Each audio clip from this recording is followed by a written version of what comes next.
Hi! In the scriptures, there are three types of lands: the land of Pharaoh, the land of Israel, and the land of the desert. Each one of them has a significance in forming the Hebrew mindset. Watch this short video. It will be an encouragement to you because these lands represent your life too. At the end, I'll share something very practical about the lands.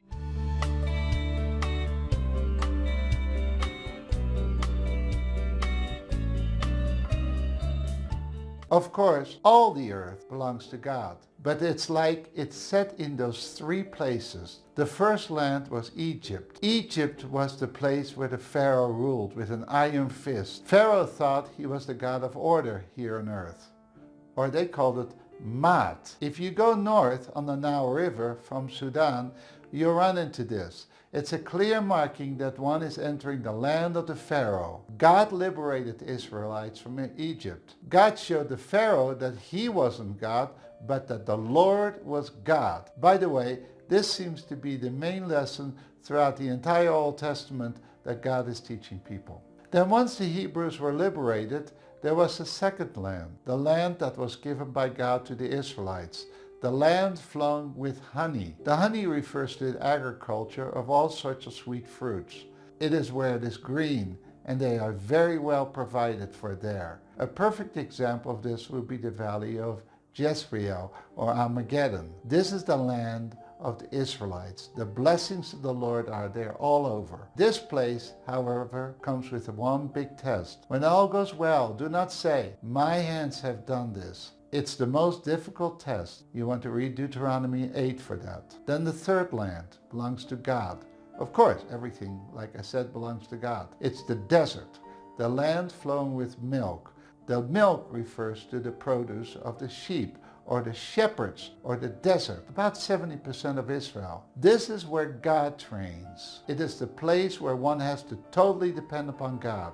It's difficult, uncomfortable, and one's needs aren't met. Remember that God took the Israelites out of Egypt first into the desert. He guided them like a bride in the desert, according to Jeremiah 2.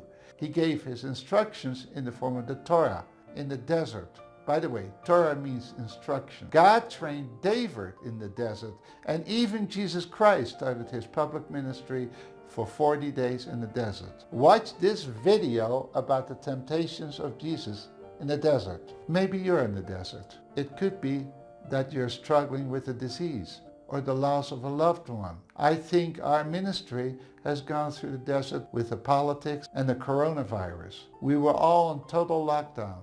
It doesn't make much sense, but God. Now, I ended that sentence there because I don't know the rest of the sentence, but that's exactly what the desert is. The sheep only have one thing going for them.